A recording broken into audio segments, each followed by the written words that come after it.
It gives me an AI. It gives me a fucking like AI printout of what they think the text says. Are you talking like the? Do you have So in the group chat for my other podcast, people who have Apple, like an iPhone, it does that. It will like group together the messages, and it will just read out like what combined messages. Yeah, they will try to. So, for instance, my friend texted me a big long thing, and they were just like, they trying to be supportive while also not really sure what you're talking about. It's just like, what? I don't know. Fucking just show me the message.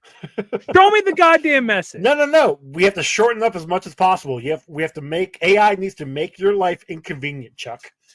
Listen, at the time of recording, AI is fucking not giving me correct messages. We lose TikTok in the course of 24 hours. And it's not even clear of what happens. Zuckerberg can suck my nuts, and Ron needs to make more t-shirts because we need to be more popular than this. Brothers, sisters, gender resistors, join the evolution that is the Comic Book Rundown presents Ron Reviews. If there's one movie that is the perfect satirical art, it would be what we watch, which is Blankman, of not giving into corporations / don't trust the police, kind of. Yeah. I don't really understand what this movie was, honestly. So we watched Blankman, which is from 94? 94. And is written, directed, produced the least funniest of the Wayne brothers, in my opinion, Damon Wayne. I don't know if it was direct. I don't think it wasn't directed by Damon. I swear to God, every time a title came up, his name was on it. Was yes, but it was not directed by him because the director is actually he does show up in the movie. He's the psychiatrist that Daryl or Kevin takes Daryl to. The white guy? Yeah, that's the director. That tracks. Okay. Yeah. Now this is starting to make a little bit more sense. Because this definitely feels like a movie that was written by someone of color and then directed by a white guy. I mean, I'm sure Damon had a lot of say in what happened. I don't know. I mean, it is still technically his movie, but I don't know. I think looking back at this, because listen, I'm willing to sit in this moment of being the white privilege guy, but like, so I messaged my black friend, right? That's a terrible spot to freeze. No shit. Oh, I love it.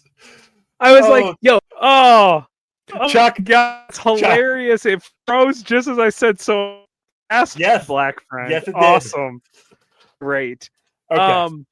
Anyway, and that's where the podcast stops right there. Yep. We got taken down. Thank you, Chuck. Don't worry. We came back a week later, like TikTok. Yeah, that's true. Listen, it doesn't matter if you get canceled anymore. It's completely pointless. Because I was curious of like, look, we are 3 white guys about to talk about a movie that is about black culture in the 90s, right? So I asked him, I was like, have you ever seen this movie? Do you think it is from a satirical standpoint, is there something about this movie that is a commentary on black culture that I'm obviously not going to get being white?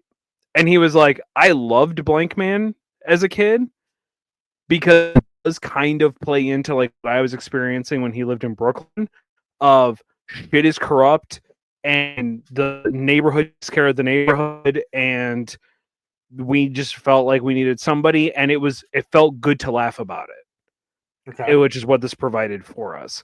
He also said he hated it because everybody said I looked like him. I guess he got picked at like school about it a lot. It's interesting, like just from that perspective, like then going into it, because I kind of see a lot of it. Like there's a white savior, right? Within this, the mayor, Harris, yeah, who's kind of the white savior. That's going to save inner city. There is a trope that we see a lot, which I'm wondering, guys, I don't remember when Boys in the Hood. It's the like black family versus the Italian family. Am I thinking of the right movie? Come out? Boys. So we had like the right? Italian mafia that came out in '91. Okay, so like probably there may be a little satire there too. You know what I mean? We have like the mob, who are very stereotypical Italian guys that you would assume is part of the mob. So, yes, I gotta say that on my part. Yeah. You being part of the Italian mob, that makes sense, right? Yeah, that's why this show is still running. You know what I mean? You're money laundering. That's all. Well, I wish. Oh, it makes so much sense. Yeah, that's why we don't actually have any record of money. You know what I mean? It's why all the merch in the shop, has to be released at certain times. Yeah. Yep. That's it. Yeah, you got to pace that. You got to pace it. You got to pace it out. Not because I forgot for a month. Yep. We reminded you weekly. Doesn't matter. Because I can't do it while I'm working here because I'm recording a podcast. Then I leave here and Joey, when are you not recording a podcast? Tomorrow. Uh-huh. But I'm working on things to record for Tuesday. There it is. Uh-huh. All good. There it is. All good. So, Ron, back to the movie. He's never going to put the shirt up. No, it's fine. We got. It's fine. Yeah. We got 3 shirts up recently. Yeah, I just put them up today. At time of recording, they were put up today. Yeah. And I already have all 3 of them on order. So we need another shirt, another big Chuck shirt, or just a Chuck shirt. It's satirical. Satirical. Yeah. It's going to be a picture of Chuck wearing a shirt that just says it's satirical. Oh, love that. Okay. Oh yeah. If I can, I'll have to see if I can get somebody to make me with a cricket a one-off satirical, and then I will stand and take a photo of it, and then the photo will be put on a shirt. Yeah, dude, send it to me. Oh man, wow, what a commentary meta right there. Holy shit. Okay, so this movie. Anyway, so this movie. Blankman. Okay, so this is my second time thing. I watched it. I don't know, sometime in my 20s. Ron, I know you own the movie, I've watched this movie probably fairly steadily ever since I was a kid. Like, I think I watched this when it first came out on VHS, and then as an adult, I bought it on DVD, and I've probably watched it. I've seen this at least a dozen times, probably. Okay, Chuck, first time watch, second time watch. I've definitely. Okay, I've never seen this movie, and also I have seen this movie copious amount of times because it's always on at like the middle on Comedy Central. Yeah. And in college, I know that I had seen bits and pieces of it to the point where I probably did see it all. Sure. But actually sitting down and watching it, this is my first time ever. Yeah. Okay. I don't think I was missing much, but yeah. I like it. I think it's a great movie. Fine. It's a perfectly fine, Chuck would say. Yeah, you know what? I laughed, which is hard, with all the current state of affairs, it felt good. You know what I mean? Sure. It was nice to laugh. I think it was a lot of low-hanging fruit, but maybe that's just because this movie doesn't age correctly. I mean, for 1994, that is kind of I don't want to say that's the humor, but like that is it's straight on a parody of Batman 66. Yeah, it's a very much a product of its time, also. Yes. But I do have to say that the grandma throwing out the zingers, like awesome. It's a good thing you're quicker. I'd never get any sleep, and she's got dick and sex jokes like for the whole 30 seconds of the movie that she's in before she dies.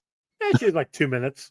I know, but I did appreciate Grandma because I know my grandma was a lot like that.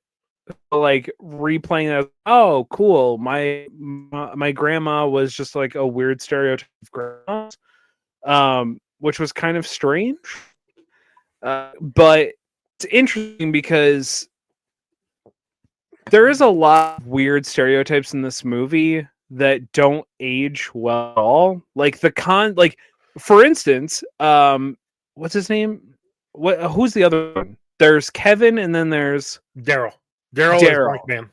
Yeah, so Kevin drops like a hard R. yeah, Other hard R for Yes. R at the beginning of the word hard R. I realize you do have to specify that sometimes. yeah. He drops like a hard R, and it's like it was nothing, and I was like, oh wow, I forgot that we can say that. That's okay. Early in the 90s. I mean, in the 90s, it wasn't it wasn't that big of a deal for them to do that.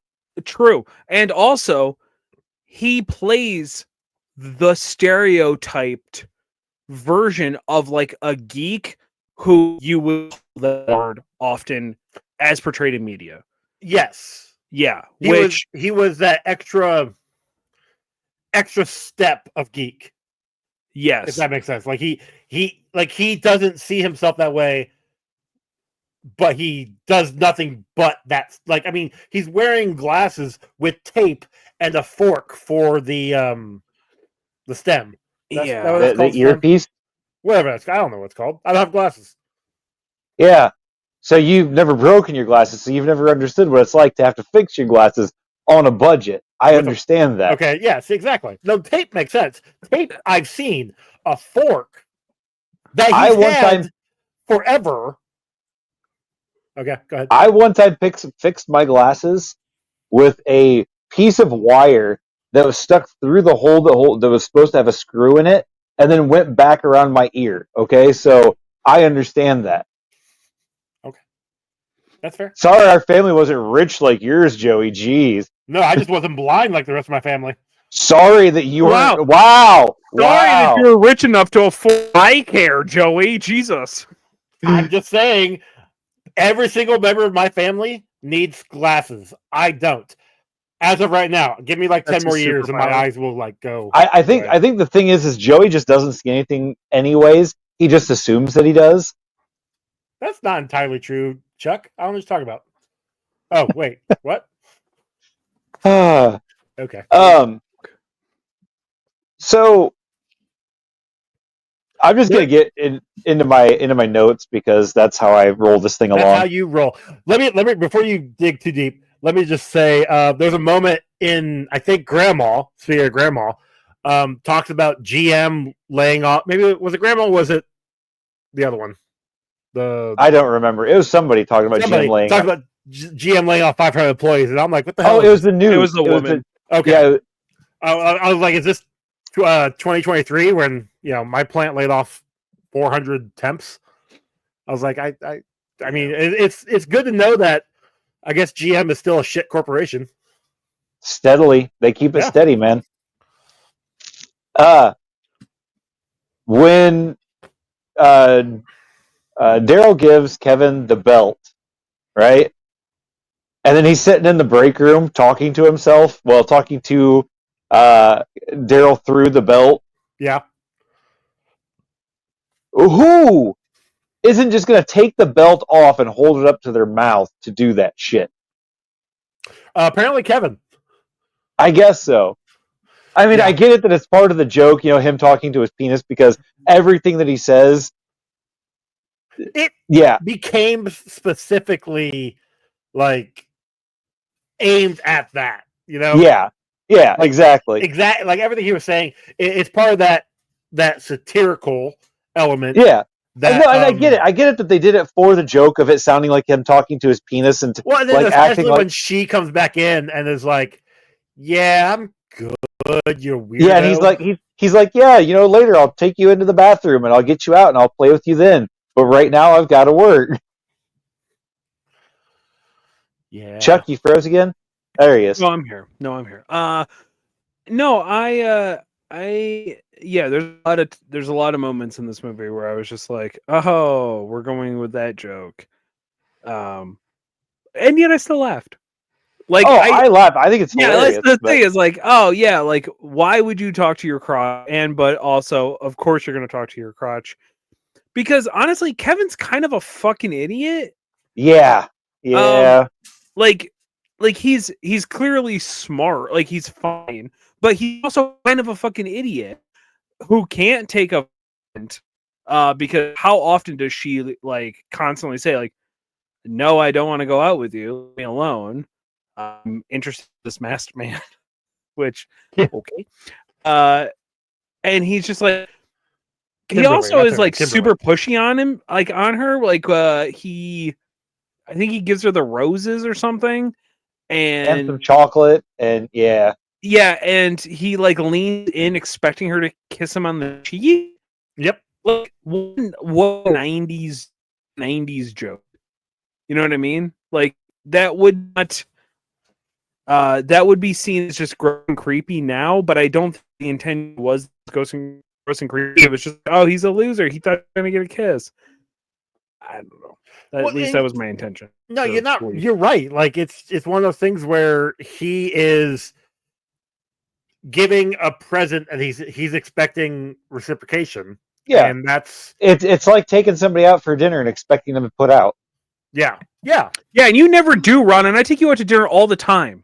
Ridiculous. Listen, you got to take me to a better restaurant, Chuck. All right, I'm high class. I supersize it every time. That's so weird. Wait, are we talking about? Never mind.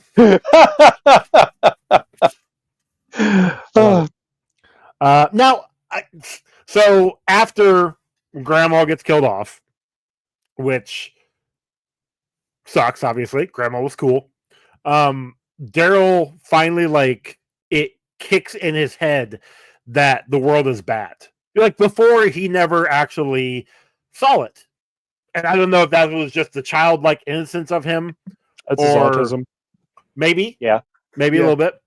But like, there's a scene where they're going home, and he sees, like, they see this car driving with the boot on it, and in my head, I'm like I'm pretty sure you can't drive that, but you can't. Unless they tried and like broke the drive shaft or the not drive shaft, what's the axle?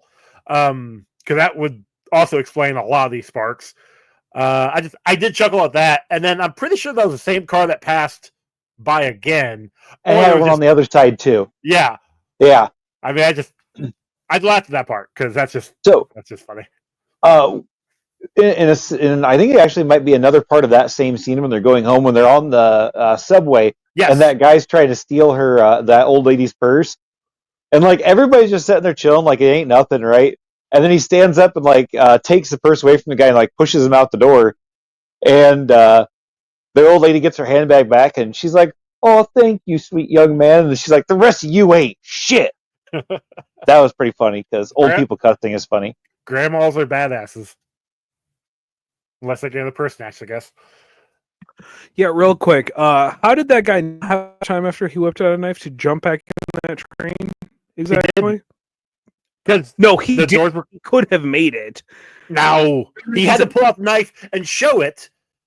That's what took the time. Because if he had just jumped into the train first, stood there for at least 2 more seconds. He could have easily jumped in. Those doors are now hard to hold open. In fact, actually, he probably would have gotten his ass kicked if he jumped back in, because if there's one thing I've ever learned riding on the subway, you do not hold the fucking door for anybody. All right? Because if that train is even off by a minute, you just piss the entire train.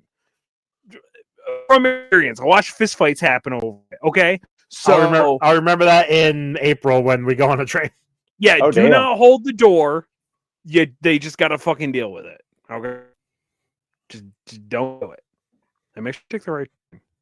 No, that's gonna be the important thing. Yeah. So, what do I have here? I do. So obviously, there's a point where Daryl's working at a like an electric shop or a repairman shop or something. Yeah. An appliance repair shop. Yeah. Did this owner or front man, I don't know, whoever the guy was, did he not realize that Darrow had like a lab set up back there? Apparently not. I don't understand. So he has a job then, right? That's how I understand. Well, he had a job. I think when he miss when he got fired from it? Well, I'm thinking. I don't know if he ever got fired. I'm assuming he did get fired because he makes the toaster into a toaster frying pan tea kettle. He calls it a toaster plus. Which, by the way, that would not have fucking worked. Oh, no. Yeah, there's not enough heat. No. But I do like that he called it a toaster plus because everything nowadays is something plus. That's true. So, ahead of its time, Blankman was. It called out when GM was firing people. It called out the plus for things. I'm pretty sure that at that point in time, GM was also still firing people. So, that's a regular occurrence in GM. That's history. what I'm saying. You're not wrong. When the money's down, people got to go. That's the funny thing. The money's not down. They want more money. I'm sorry. Right now, they let go. So my company here in Fort Wayne fired all the temps, let go of all the temps, and we're about ready to be told our profit sharing for the year. Mm-hmm. And I think we made record profits again. Yeah, sure. Joey, it's really, really, really important that the CEOs have 3 different pontoon boats this summer, okay? One for just fishing, one for, and then an additional one for dinner.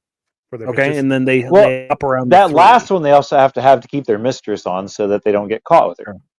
I wish I was making this job up. It was a real thing that happened at a former place that I worked at, where I wasn't allowed to get a raise. They had to get 3 pontoon boats for the end of the year celebration. So, one swimming, one fishing, and then another one for dinner. Yep. Wow. Yeah. Great. And I had to work that event. I'm serious. Fuck that. Yeah, I was on the food boat. It's fucking sucked. Hey, guess who gets seasick really easily? So what you have to do is you have to get in the water and everything, and you punch holes in the bottom of the pontoons. Okay, it'll take a while, but they will sink. Yeah, that's true. That's true. Anyway, so Blankman. Yeah. So let me understand. He takes junk. His superpower is he takes junk and turns them into allegedly useful things, devices, if you will, like the electric nunchucks. Oh yeah. We never see ever again. We did. So he had it in the beginning, and it ruined Kevin's room, and then Kevin brought them at the end when he was fighting. What's his name's men? Oh, I missed that part. Okay, I didn't realize that they brought him back. Manelli, yeah. Speaking of Manelli, so this is, I think, the 3rd time that we've seen him. Second, I can think of. He was in Rocketeer. He was in the Rocketeer, and he was in the Shadow, and then he was in this. Was he in the Shadow? Yeah, playing him off. Yep. This dude is like a go-to mobster dude. Yeah, or like a mid-level management douchebag. Yep. Yeah. John Polito is his name. Yes. Yeah. Funny enough, I don't know. Maybe it was just this movie in particular. Oh, he was also in The Crow. Yeah, that's what I said. The Crow and the Rocketeer. No, you said. Did I say the Shadow? That was my bad. I meant the Crow. Okay, Crow makes sense. Yes. Yeah. Yes. He was the shop owner in the Crow, and then he was the boss man in the Rocketeer. Yeah. That was my bad. This movie in particular made, I don't know, just some of his dialogue and maybe some of his acting remind me of Danny DeVito. I can see that. I don't know. He looks like Danny DeVito. He does have a little Danny DeVito look to him. Like if Danny DeVito worked out. That's fair. They're just tighter. He just not as flabby. But going back to him having the lab inside of his in his work area, right? Yeah. So he spills that stuff on there that makes the cloth fireproof. Fireproof and knife proof. Well, I was just saying, and then he stabs it with a knife, and he is so strong that he bent that knife stabbing it, which is impressive. because you have to have like some constant pressure on a knife to get it to do that without breaking. And the force would have to heat the knife up enough to make the metal malleable. So like he had some force behind that. It's autistic strength. And yet he couldn't throw a punch. Slap Listen, me around if he did, he probably would have murdered somebody. That line, yes, he definitely would have. But that okay, line... Susan. Dude, there's a part of me that does want to use that. I just don't know how I'm ever going to work that in. Oh, but... I say it all the time. It's fine. I'll say it, but it doesn't have to make sense. It'll be like, in Steel when he's like, I'll be dipped in shit and rolled in breadcrumbs. Oh, you just say it for the... I'll use it in situations like that. I'll be like, well, slap me around and call me Susan. Because it's funny. Very fun. Yeah. I also use the, I will jump step mule kick you in the side of your head. I use that a lot, too. Okay. That was a good one. Can we talk about Jason Alexander's part in this? As, the Mr. Stone? Yeah. The wheelchair. The wheelchair that he can't really seem to control, but does a really good job of stopping a dime. Yeah. I don't know, he was fun. I liked him. Yeah, that was an interesting choice, because this would have been right towards the beginning of Seinfeld. Seinfeld was 92 or 93. Yeah, so this would have been it just taking, like, really starting to get popular and take off. Yeah. So this was like the big hire. This was like the big star grab. I'm sorry. Seinfeld was 89. So this is right smack dab in the middle. Yeah. Oh, wow. That came out in 89? Yes, he had the first season. 89 to 98. Yeah. Yeah. Holy shit. Never liked Seinfeld. It's not funny. It's not, like, it is. You want to talk about something that's a product of its time? Like, Seinfeld is only funny to people who grew up in that era. And even then, not all of them. There's only a couple episodes where I'm like, oh, that's kind of fun. But, like, the rest of it, I'm like, it's whatever. I hated his voice. Nazi. I love Soup Nazi. He was great. And, like, I can't stand Jerry Seinfeld's voice. And since he was in every episode, obviously, weird. I didn't want anything to do with it. But that has nothing to do with this, because we're talking about Blankman. Well, I don't know. I mean, he was pretty much George Costanza in a wheelchair. I mean, yeah. Yeah. It was maybe a little bit more aggressive and actually, like, having a backbone, but yeah. Yeah, I did like when Minnelli was basically trying to, like, threaten him. He pours coffee out his lap, and he's like, I don't know if you're aware that I'm in a wheelchair and I cannot feel any of this. But then, like, a couple scenes, I think, before that or after that, he's like, oh yeah, ratings give me a Woody. Yeah. See, like, those are some funny parts. Like, those made me laugh. I didn't really understand what exactly. So did they produce a show? Yes, hard edition. I think it was a joke on Hardline or whatever. First edition. What's that?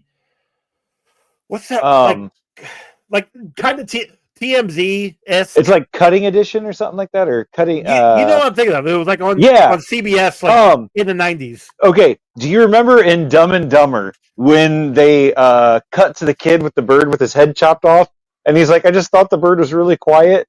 It's that show that they're making fun of, basically. Inside Edition. That's what it was. Yeah, there it is. Yeah. It basically was making fun of that. It was a TMZ before TMZ. And because especially when he's like, ratings down, we need a new story. Vice President and aliens. I don't remember what the last one was. Something like fucking sheep or something. I don't know. Yeah, I don't know. Yeah, it was something like that. But like it just reminded me of like the old Inquirer. Yeah, basically, yeah. It's crap news because it gets people like dumb stuff like that. Yo, is there anything? I mean, obviously, just anything on Facebook now is just the Inquirer, but like, Anything on all social media is just that.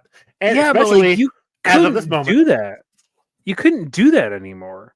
I mean, like you could not, because like I guess the Onion's like the closest thing to like something that's satirical, because like even people who worked for the Inquirer were like, yeah, we made this out of satire, but we to make it like be real. I mean, yeah, sure. It was all satirical until about, and let's be honest, about 2015, when certain individuals started saying things and other individuals started running with it.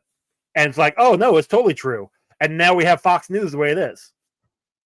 Fox Entertainment, but I'm just saying, it's not like, actually news. We can't. I was thinking like we couldn't really make another Inquirer that would be satirical. I think the Inquirer is still out, isn't it? It is. Is it really? Maybe I'll buy one. I haven't read one. But like that's the other thing. Like the Onion itself isn't really the Onion like it used to be in the early 2000s. It's not even satirical anymore. They're just just reporting news. Yeah, they're reporting news because that is a satire of itself. Yeah. Anyway, classic. I don't know. Just like I think of Alex Jones and him all spouting all the shit on InfoWars, and then when he was actually starting to lose, when he started to actually lose things, he's like, "No, I'm playing the character, and like this is all satirical. I'm just a character. Turn Fox gay." The Onion tried to buy InfoWars. Yes, and then I think the courts stopped it. Yeah, they said no, can't do it, which is bullshit. Yeah. Anyway, Ron, any more notes? Oh yeah, I've got plenty more. Yeah, I still got some too. Like, so we'll talk about Blankman's first save. You know, I'm sorry, he's gone blank, ma'am. That, but like the elevator itself, are they on the first floor? Because they went down into the elevator. Like what? I think they went up the stairs to get down the elevator. Well, they could have just opened up the elevator on the first floor then. And maybe it was, I don't know, maybe it was easier to reach it from that floor. Because maybe it was in between floors, they couldn't get to the base of that. I don't know, man. I know, floors are like, yay big, yay. Look, that elevator stopped every other floor, okay? Apparently it stopped between floors. Yeah. But the fact that he, like, reels himself down on that thing for, like, the foot drop is freaking hilarious. Yeah. That's fun. Oh, so Blankman gets like the blank station, right? Yeah. And so him and the turtles and their subways, but also he has the what's the little blank cycle called? Is it blank cycle or Blankmobile or whatever? His little bicycle that he has. Yeah, there we go. Yeah. Has a Blankman state license plate on it, which means that he gave somebody Daryl's ID and information and address to get a license plate that said Blankman.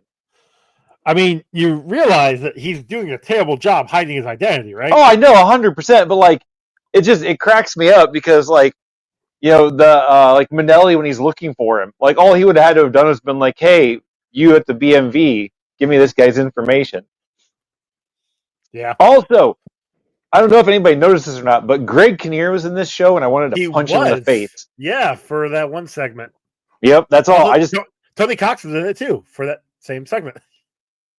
But yeah, but every time I see him, I just want to punch him in the face. Apparently, this was his film debut. Greg Kinnear? Yep. Oh no shit. Yeah. I used to like Blankman. No. Oh man, he's in it for like 3 seconds. Come on. Oh, also, did you notice that like when they start chanting Blankman's name, I think like when they're outside of the bank or whatever, nobody's mouth is in sync, and some of the people aren't even moving their mouths, and other people are going like the sound and the lip sync don't match up at all, and any of them that were actually trying to lip sync it properly. You try getting 80 people to say Blankman at the same time. It wouldn't be that difficult. It shouldn't be, but did you see the director? Sorry, that's me. So Simon. Okay, go ahead. Sorry. Well, I would say, speaking of the bank stuff, stepping back to when Harris gets like, you hear him early on, like he gets elected mayor. And then you see Kimberly on the news immediately like talking about how he has some of Minnelli's men put on boards somewhere. Like he basically went back on his promises. Yeah, okay. as soon as he lost his support and all the people and all of his money, he had to take money from Minnelli to be able to still run. What I really find funny is when Blankman comes on the scene and starts saving people, we do get a montage of him saving stuff. You see Harris watching the news and watching Kimberly. And I'm like, okay, cool. Like he's sitting in his office, and the office is maybe the size of my basement. I don't know. At least that's what I think until he turns his TV off, and we hear a knock on the door, and it's the size of like a hospital lunchroom. Things like huge. It's literally on the other wall, and I'm like, how in the hell did he see that TV so clearly? Because it was like a 32-inch TV. That was a big TV back then, Joey. No, it wasn't a TV back then. That was revolutionary for his time. You know what I mean? But that's what I'm saying. It was, and yet he was like 50 yards away. He had good eyesight. No, maybe he was more listening. Like me. Maybe he was more listening than he was, watching. Yeah, maybe. But going back to the bank, so Simon, when he starts spraying like that stuff all over the floor to make the guy slip, and he's like spraying blank goop on the floor. Yep. Simon's like, yeah, he sprayed some blank goop on the floor when Kimberly kissed him earlier too. Yo, what the fuck? I like there every time that he would like fucking come when she would kiss. Like, what are we doing? What like did Ron write this part? Like, I'm very confused. First off, no. Second off, that's not what she would have been kissing. But anyways, also, so Manel, huh? I'll say I do want to say how terrible of a cameraman that Kevin is, because when Blankman is thanking everybody, like he wants to thank Kimberly himself, and he's saying all this, and Kevin's sitting there like, oh yeah, his camera starts panning away, and it doesn't ever pan back to Blankman. Yep, terrible cameraman. Anyway, sorry, go ahead. So when they're in the bank, right? And like the dude's tied up with all the bombs strapped to him and stuff. Yep. And Minnelli goes down in this hole, right? Why didn't they just take the bombs off of him, throw him in the hole with Minnelli, and call it a day? The hole was actually blocked up. I did notice that. It was like blocked up again. But you are right. I mean, yeah, because they could have definitely took that bag and thrown it under if the hole was still open. Although I also have to point out that the cops were pretty. The reason that the cops let Blankman, talk to the burglars, in the first place, is because he's not on payroll. So when things go south, they can easily blame him. Yep, 100% scapegoat. Yep. I do. I mean, even the commissioner being like, I told him not to go in there. You guys heard me, right? I'm pretty sure you actually, on a loud bullhorn, said that, no, you should go in there. Blankman's going in there. Okay, whatever. Yeah. Dude. Typical cop lying to the people right in front of him. All the people were okay with it. So, I mean, yeah, because, Now, there's also, what's also interesting is the cops hadn't been paid. So, like, the whole reason they're at the bank is that Harris is like, hey, I'm gonna fulfill my promise. I'm going to reopen the banks. We're gonna pay these cops who haven't been paid for weeks. And it shows because in the very beginning, when the one guy is getting beat up, that grandma sees outside and like throws a bottle and accidentally hits him. He goes popping up onto the cop car, asking for help. And they're like, hey, get off it, as they're playing cards. And then even later on, when Daryl is, when the first time, but what's the difference between that and normal cops? Nothing. Oh, because they were black and they didn't shoot them. Okay, gotcha. What was that? Yeah, them not willing to work is them not killing black people. Is that that tracks? That makes sense. They do, but they don't. So. Well, yeah, but yeah, they don't get paid. So now they're gonna get their money, but the minute that like everything goes south, they don't care that the mayor's dead. They still want their money. Yeah. I'm just, saying cops being normal. Anyway. So, Harris dies then, whatever. Then, Minnelli takes over, the news studio, or the building that the news is being, all of their news channels are in or whatever. Yeah. And he planted bombs in the building. His bombs. Yeah. And they have J5 sniffing out the bombs, right? I also want to ask, did J5 fly there? Because he's going downstairs when that floor was the 25th floor. Took the elevator up. Too far? Yeah. Yes. Okay, fine. Well, yeah, it goes every other. You know what I mean? So that's right. Sorry. Yeah. That's just the elevator everywhere. But when they have him going down the hallway, like when he's sniffing for the bombs or whatever, you see this whole person come out and snag him from the back, from the end of the hallway. He's going down the hallway, away from the camera. Yeah. And then Blankman and Kevin are right behind him. And you see somebody just reach out and grab a hold of J5 and pull him around the corner.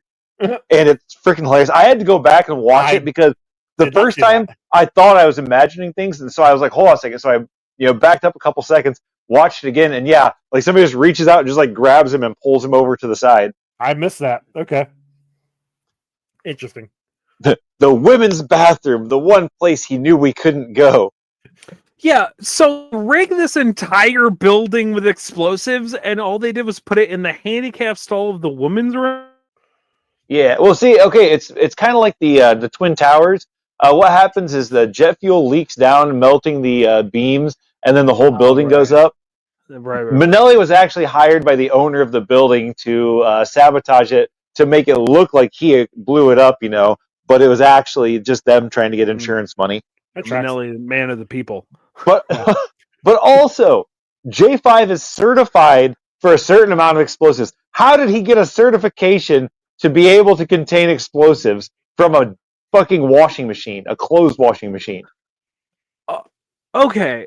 Also, that would not have been enough explosives to blow up the entire building. It's not. That's the point. But it was a lot more explosive than what would have fit in the fucking robot. Yep. Yeah. Literally, honestly, it was so stupid. It was just the bag from the bank. They just reused the prop. That's all it was. Uh-huh. Except, although, I don't know if you look, but if you look very carefully, in the stall, the bag is not sitting on anything that would be in the stall, because the cleaning cart that the janitor would use was in there, which in fact would not have fit in that fucking space. Well, no, it would have. It was a handicap spot. Remember the handicap stall? Remember? But that was not bigger. It was wider, but it wasn't it was the same depth. Yeah. Toilets on one side, though. It would not. Toilets on one side. It would not have handrails. It's not gonna fit, Joey. I know handicap bathroom stalls very well. Thank you very much. I poop in them regularly. You get more space. Yeah, exactly. I can really. And usually you're not right in front of the line of the door where people can just look in there watching you take a shit. Yeah, it depends on the stall. There's a railing to get extra leverage. Yeah, it's great. Or to stand up when your legs fall asleep. Yeah, whatever. Oh man, yeah, I'm a 20-minute pooper when I have to. Especially at work. Oh. So they go and find Minnelli in his hideout or whatever afterwards when Kevin gets shot, because for some reason he didn't have time to soak his suit in the same shit that he soaked his own suit in, even though he made both the costumes at the same time. And I mean, it was a giant bathtub full of those chemicals. Could have easily put it in there. Yeah, I know. Yeah, I thought that was pretty funny. But when the stuff starts falling off the shelves onto them, those are foam swimming noodles that are making the pipe noises that are falling on them. Yes. And that fucking cracked me up. But then when Manelli ends up on like the gurney or whatever, and Blankman activates his rocket shoes, and they go through like all these empty boxes and like empty jugs, and then like 20 sets of doors before they get outside. That's a terrible design for the building. Right? I don't know what kind of building it was, but it was something. Yeah.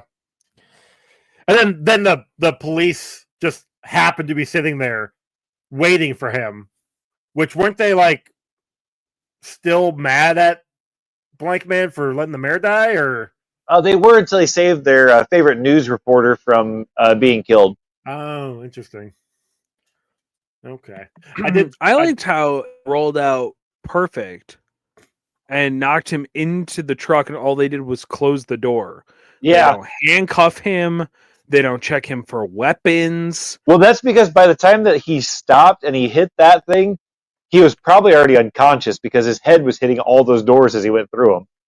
Plus, those guys were probably on his payroll. That's true, too, yeah. I'm surprised they didn't play that up more, that, like, the cops were corrupt and getting paid, because, like, that's why they were still showing up. This is back in the 90s. You couldn't have corrupt cops because, they'd shoot you if you made movies like that. Oh. You're not. I mean, we saw RoboCop. I guess that's true. Plenty of corrupt cops there. But there's only one corrupt cop in RoboCop. No, that was one scab cop. No. The scab cops were in RoboCop 2. In RoboCop... Well, I guess it was in RoboCop 2 that they had the one... It was 1 and 2. Because I think the strike started in 1, didn't it? Yeah, no, but what I'm saying is that they had the one cop that was actually working with the kid that was dealing drugs in number 2. Oh, yeah, that okay. And then the rest of the cops were just, bad at the job. Gotcha. Yeah. Yeah. That's all my notes, though. So we had a fun little moment when after Kimberly gets captured and we see Daryl working at McDonald's. Apparently Ron, I know you worked there for a time. Is it that quick to be given your own McDonald's? Yes. Is it? I mean, it can be. Okay. I don't know. Just like you can get made shift. I mean, essentially, he was a shift leader, and they'll fucking promote you. You survive a week, you get promoted to a shift leader. Like, they don't give a shit. Yeah. It was kind of funny. It was that's what I'm confused about. I was like, because they were like, he's like, I don't know what to do, whatever, and he was like, go get a job, and I was like, he has a job, I thought. Yeah, I didn't know. I don't think he ever got fired from the repair shop. Yeah, so I was like super confused because then he starts working at McDonald's. Maybe he quit the repair shop because he was doing all this Blankman stuff. Maybe. Which, by the way, that particular hat he was wearing, unbelievably the worst decision for a fast food establishment. They're hot, they soak in because they're foam, so they soak in all of the grease. They're itchy, they're stiff because they're plastic on the back. Oh, what a terrible hat choice. So going back to when they were blowing up the news station, another part that I did like that I didn't put in my notes, but I was thinking about it, when Kevin is getting ready to leave and Jason Alexander's like still hung up on the ceiling from the chains, and he's like, we couldn't find the bombs, what are we gonna do? And he's like, oh, get me out. And he's like, oh, there's just no time. And like they leave him just. We only have time to. Blankman said there's only enough time to save baby girl. Yeah, I remember that part. Because how many people have wanted to do that to their boss? Like leave him chained up in a building. Yeah, but that's not his boss anymore. He got moved up because he was Kimberly's. Okay, even more important. How many people would want to do that to an old? I have quite a few old bosses that like I would love to leave hung up in a building that might be exploding and they don't know about it. Yeah, that's fair. Yeah. By the way, the end part. So he's like gonna meet Kimberly as just normal Daryl, and his wife, she doesn't like me anymore or whatever. Again, no, I froze again. No, you're good. Back now. Yeah, I see you now. we You're go. talking. Coming back. Okay. Anyways, and like the Now he's frozen. he's not going like which buddy. All know you're good. Like everybody knows. Everybody It's knew. very obvious. Yeah. It's obvious. The fact that I don't know if the not mayor, like, do you think the mayor actually knew, or was he just that dumb that he just? I know he never really met Daryl, but like he saw him at the funeral, at Grandma's funeral. So like it probably was something that was below his notice purview? because it wasn't important to him. Yeah, that's fair. Getting that mob money was more important. Yeah, but I like how she was like, "Well, there's only one way to tell," and goes to give him a kiss, and it's not the because he kisses the same. It's because not the Spider-Man kiss. Kiss. Well, and then Kevin's like, "What did you do to him?" I can't.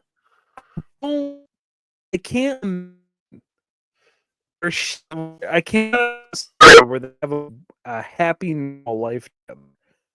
I don't gotta like. No, I gotta assume like 2 months she's done. Maybe now. I'm sure they made it at least a year.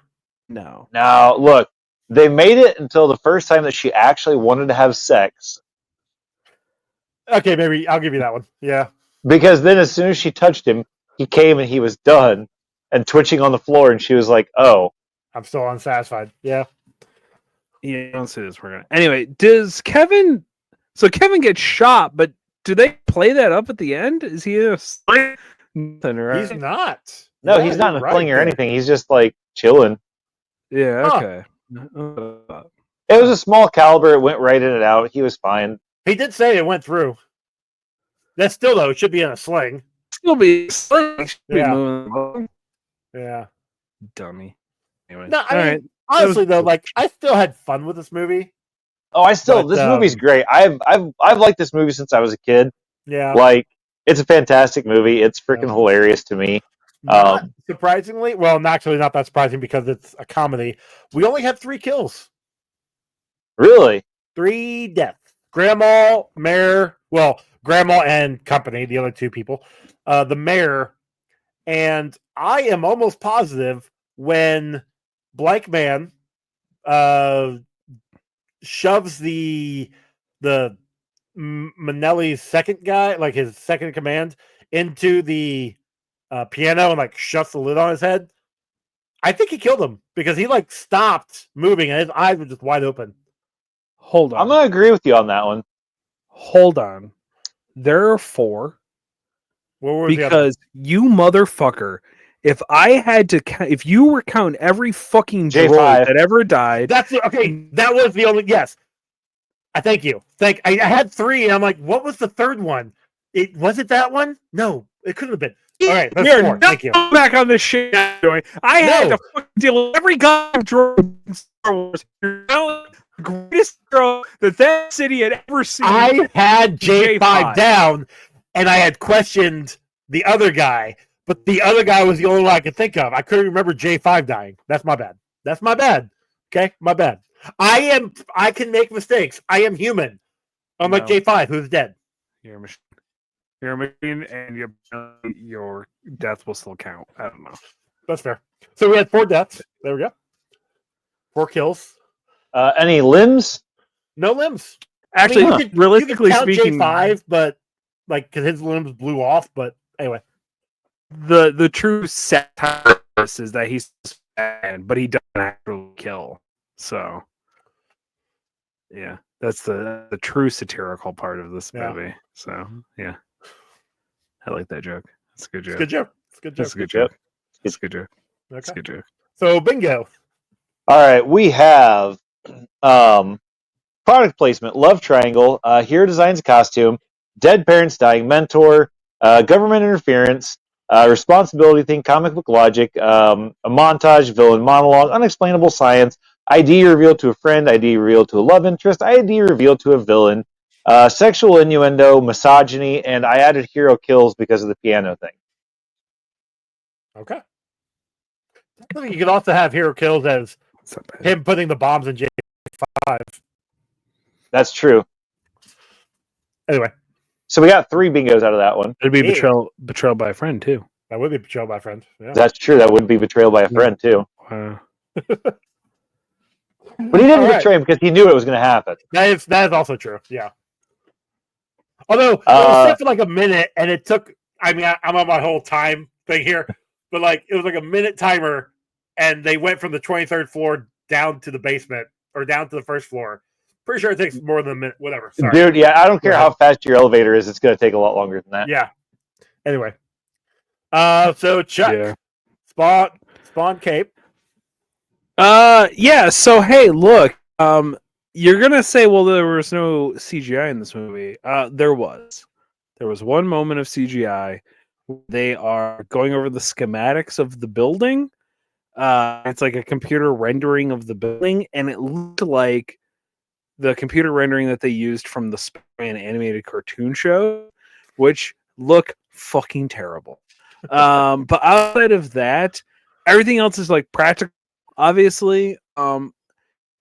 And it's fine. So I don't know, like out of let's say 17, they're pretty decent. Looked okay. Was that a 10 out of 17? 1 out of 17. 1 out of 17. Oh, 1. Okay. 1 out of 17. That's fair. You know, like yeah, it's fair. The one that they have CGI and looked just atrocious. I don't even think it probably looked good back then, if I'm being totally honest. But I will say, like, also, I know that this movie is entirely satirical, but I think the costumes look bad. I know that they're meant to look bad, but they look bad. I think that all of his gadgets are fucking stupid. Again, I know it's supposed to be satirical, but like the blank wheel, that thing was dumb, and everybody's acting like it was the coolest shit they'd ever seen. It runs on a rail system. It doesn't make no sense. Because the trains would constantly be in the way, and also he says that because he's acting like there's like one point where he like switches it, like he switches the rails, switches tracks, yeah, but it don't fucking work like that. They're not that actual close together. Anyway, but he's that smart that he knew he could. I'm calling bullshit. Yeah, it's fine. I couldn't even try and make that one work. I didn't enjoy it. I didn't. All right. It was fine. So, not a Muppet. My vote for not a Muppet is Kevin. Okay. Because imagine, first off, being like constantly hitting on a Muppet girl, right? But then having a Muppet girl find you disgusting because you're talking to your penis. But that's just Miss Piggy and any man in any of the movies. And is that not awkward? Yeah. Anyway. But also because Kevin beating the shit out of Muppets would be fucking hilarious too. Okay, sure. I kind of like J5 being real, not a Muppet. J5 is a Muppet. No, J5 is a robot. Totally different.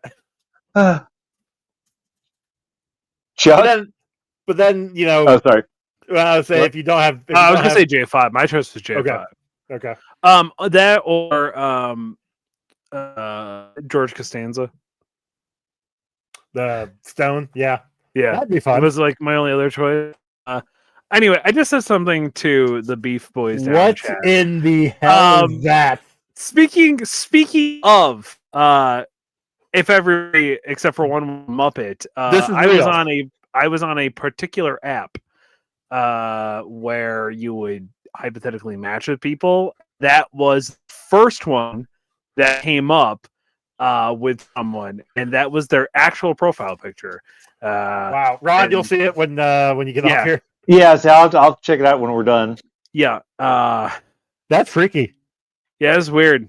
That was super fucking weird, and I was like, "Yep, okay, we're done with this." But did you still match with him? I mean, I didn't. I deleted it because I was line. There you go. So I'll just show it to you. Oh, okay. Is that AI or no? She is a puppeteer. She was a puppeteer. It was in her bio, like further on down, explaining that she was a puppeteer and. Can I see that picture one more time? She says here, just out here being a weirdo. I'm pretty boring, so dream, go to a bat sanctuary. Okay, so she's got the makeup on her face. I think it's a mask. I think she made like a Muppet mask. Oh, okay. I could. I don't know also, because it kind of is here too. See, I'm having a hard time seeing it because I like Joe. Sure, your picture's this glare. Yes. Yeah. But you know, when you get off of here, you. I'll look at it. Yeah. Yeah. No, it's like a whole Muppet neck mask. Okay. Thing. But hear me out, Chuck. Was she hot outside of the mask? Couldn't tell. She's a Muppet.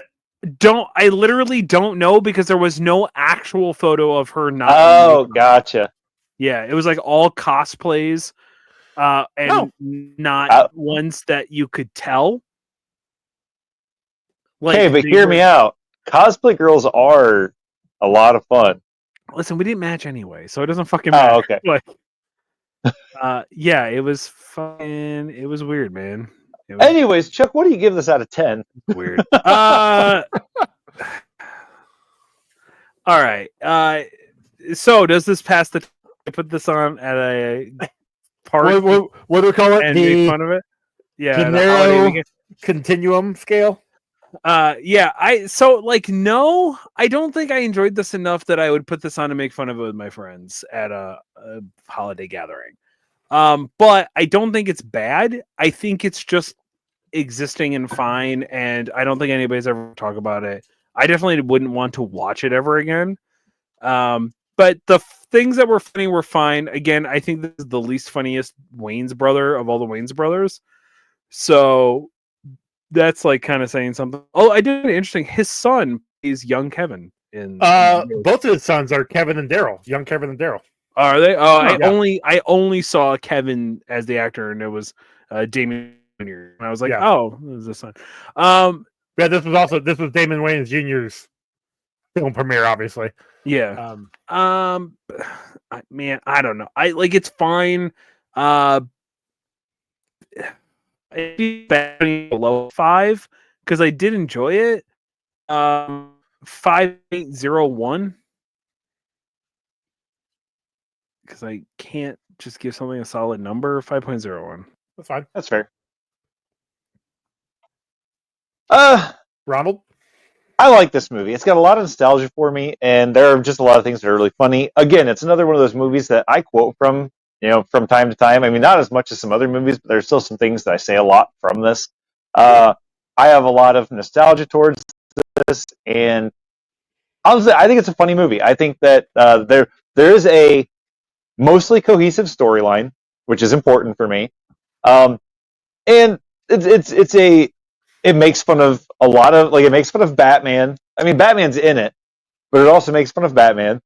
And it's good and it's funny. I gave it an 8.18. Okay.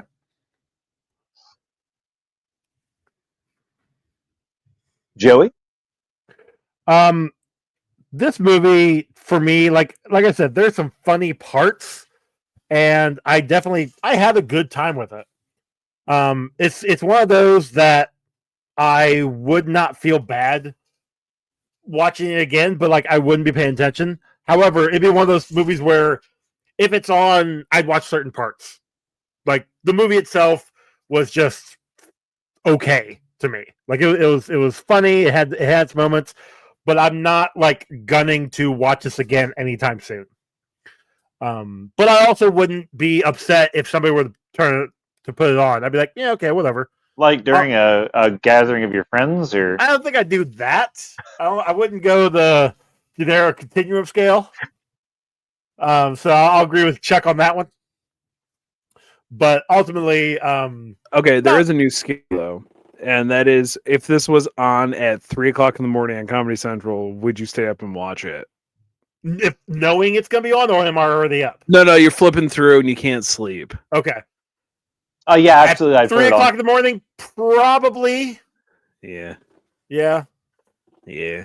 Okay. Call that the Ron scale.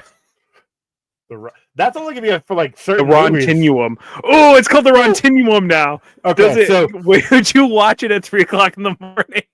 Okay, so yeah, if you're just flipping through cable and is it on, that's the Rontinuum. Okay. Joke's on you. I haven't had cable in decades. That's the joke. Rontinuum scale. Gotcha. That's a yes. Yeah. All right. Anyways, Joey, what are you giving this to? That will put your score at a 5.1 or higher. Actually, yeah, it's a 5.16. Good job. Yeah, like it's a fine movie. Like I said, rewatching it, I had a decent time. I couldn't remember all of it, so it was fine. It was fun to like rewatch it with those eyes. Also, I found it online, so I didn't have to pay for it. Yeah. So that puts it in at a score of 6.12, which drops it in at number 58 out of 136 movies. It is just behind Street Fighter with a 6.13 and just above X-Men 2 and Men in Black 2 at a 6.1. Yeah, I think that's a great spot for it. It's in good company. Yeah. Because I think I weirdly did like it better than I liked Men in Black 2, but I definitely did not like it as much as I liked Street Fighter, so that would make sense. I like where it is. I agree with that. That's a pretty good spot for it. Men in Black 2's fault was they relied on CGI a lot. No, it's Johnny Knoxville. It was all Johnny Knoxville's fault and nobody else's. I don't know. Nobody else's. He's a reason why there was CGI. He was a bad CGI. Well, no, there was more. You had the one little alien guy. Well, the whole woman, like all of her like little tentacle things. I stand by my statement. It's Johnny Knoxville's fault. he can afford to be blamed for things. He's fine. Minus his chronic back pain that he has forever. Weird. I wonder why. Yeah. All right, Chuck. Where can they find you at? Dude, I don't even fucking know anymore, man. Look, you can find me again. Social media sucks. Yeah, you can find me on anything. I don't even know if I'll be on it or not. Kicked Out of the Hood, no Ian kicked. I'm on Blue Sky. I think that one's still safe. We can use that. You can find me at Lemon8, because I'm probably not gonna go back to Instagram. I haven't decided yet at time of recording what I'm doing. Currently I'm in a meta boycott. So but Lemon8, which I really, really like, but now I've kind of figured out I think it's kind of just designed for women to have a space. So I feel weird taking spot up in that. It's really kind of just designed for like, or I don't know, it's women forward, feminine forward, I'll say that much. So I feel weird taking up the space. But I've also gotten some really good fucking recipes from it. It's all like recipes and fashion and like sports, but like woman focused. I don't know. Maybe I'm just on that side of the algorithm. But yeah, you can find me on Blue Sky, which is a goddamn mess already. I was on there for 30 seconds and I'd already figured out I was gay, so that was kind of funny. It's just bears and Chuck, you clicked on a bunch of cocks. That's all my feed is. That's all my feed is. It's the algorithm, Chuck. It's not them. It's your algorithm. Okay. I was on it for 30 seconds and they already figured out my algorithm. Meanwhile, I can't get one single like miniature post, and that's all I'm searching for. Stop showing me hot hairy men, Joe. God damn it. Sorry. But yeah, so fucking Kicked Out of the Hood, no eat on anything. Fucking find me, don't find me, I don't give a shit anymore. Yeah, so whatever. Everything, the oligarchy is real, so Ron, where can they probably find you? You can find me on Instagram and TikTok at Good at This Game. You can find my art on Instagram at Good Art This Game and on Blue Sky at Good at This Game. And there'll probably be other things that I find. Apparently there's some like Red something or another that's like just a Chinese app. Yeah, that'll be the next. Yeah. So you as an art creator, I do recommend you do that, but because when you sign up for it, you waive the right that the Chinese government gets to own any of your art for eternity and gets to use it however they want. So you creating and posting art, like same with musicians and everything like that, it is a great space to enjoy it. It's also designed specifically for like the Chinese people and their culture. So be kind when you go in there. Apparently, and don't take it over like a U.S. person will. You know what I mean? Apparently, from what I heard, all the U.S. people on Red Note are actually talking to Chinese people, and they're like, "Yeah, our government said that you guys have to like pay for your ambulance. Like they lied to us, right?" And the Americans are like, "Well, no." One of my favorite, really. Like they're actually learning about us because they have been no communication. Oh shit! This is exactly what they were warning us about, guys. They're getting all of our information, like how we're treated poorly and how it'll be so easy to subvert us into. Yeah, because we're not. We're actually a third world country. Anyway, you guys can find the show on social media. Just search up Comic Book Rundown. I'm on almost everything. Funny enough, I was never actually on TikTok. So yeah, you were. I was, and then I didn't actually. I stopped being on it, so they kicked me off. So when I went to go back on it, I had to re-sign up. I'm like, yeah, I don't want to get back on this. So anyway, do that. comicrundown@gmail.com. You can email us, rate and review us on your podcast app of choice.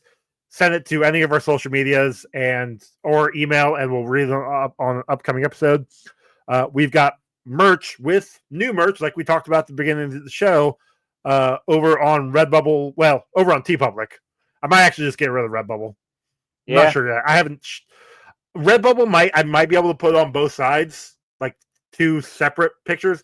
I'm not sure. I haven't been on Redbubble in forever, but I haven't uploaded to Redbubble in quite a while, so I should probably get on that. But we do have new merch over on TeePublic. And then our song was done by Cam. Yeah, by Cam. Just by Cam. Yep. So our next movie that we will be watching, we are going back to Star Trek. We will be watching Star Trek II: The Wrath of Khan. Oh, I was going to get a strike next week. Awesome. That's so cool. Good job, Joe. How the fuck are we going back to Star Wars, man? All right. Star Trek. We already did the Star Wars. Star Wars? Oh, yeah, we already did all Star Wars. Sorry. Because Star Trek is a comic. There's Star Trek comics out there. I know, but I just don't want to watch it. Yeah, but this one's supposed to be good. Spock dies. Spoiler alert. Wow, spoiler alert. What the fuck, man? Oh, he died in like freaking 80 years ago. No, actually, he died in like the, what? Early 19, something like that? I don't know. Yeah, I thought so. Yeah. Leonard Nimoy? Yeah, he passed away in like 18 or 19. It was just before COVID. Yeah. He bounced out before all that jagged shit. I remember specifically because at Comic-Con there is a Spock impersonator, and I went to go take his picture, and he handed me this pamphlet that was something like, "Oh yeah, here's this thing," and basically says for like $50 he'll pose. I'm like, oh, that sounds about right. I'm gonna walk away like 15 feet and just turn around and take a picture. Gotcha. Thanks, dude. Wow, Joey, way to deny his consent for his picture. Way to steal from small artists, Joey. That guy probably spent his whole life savings making that Spock costume. No, this was like a legit like Spock cosplayer or something like that. Oh, okay, like one of the professionals. Yeah, he was a professional Star Trek cosplay guy. But he was in like the regular like Artist Alley stuff. Like it was weird. I don't know. Can you that is weird. Your life being so pathetic that you are famous for being a Spock impersonator?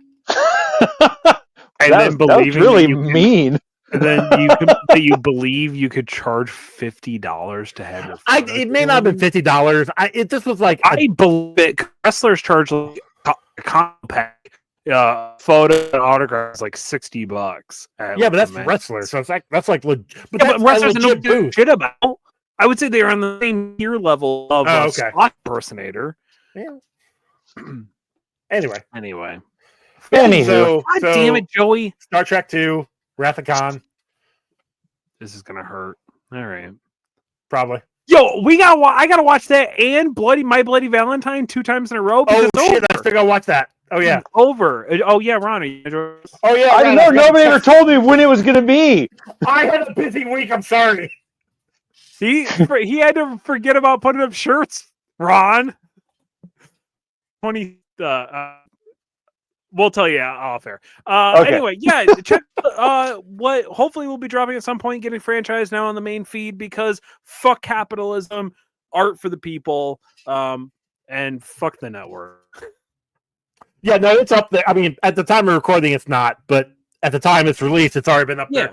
Honestly, So the second episode should be coming out here soon. Hey, actually fucking listen to them, okay? Joey and I put some actual hard work in. We watched 2 movies in like the course of 24 hours for you. And actually try. Unlike this episode, I actually try on that episode, okay? So like fucking just do it. Unlike what we're gonna get on Star Trek, he actually cares. Yeah, so anyway. That's it. Okay, bye, y'all. The funny thing is that Chuck is frozen, so he can't Scooby-Doo. Oh, man. I don't got a thing ever. And ever hope Leonard Nimoy can find... Oh, I've been waiting the whole time. I hope that Leonard Nimoy can come back from the dead to kill William Shatner in space finally. That rocket should have fucking blown up with him in it. Why can't billionaires blow up rockets we need them to? Scooby fucking do. I'm out.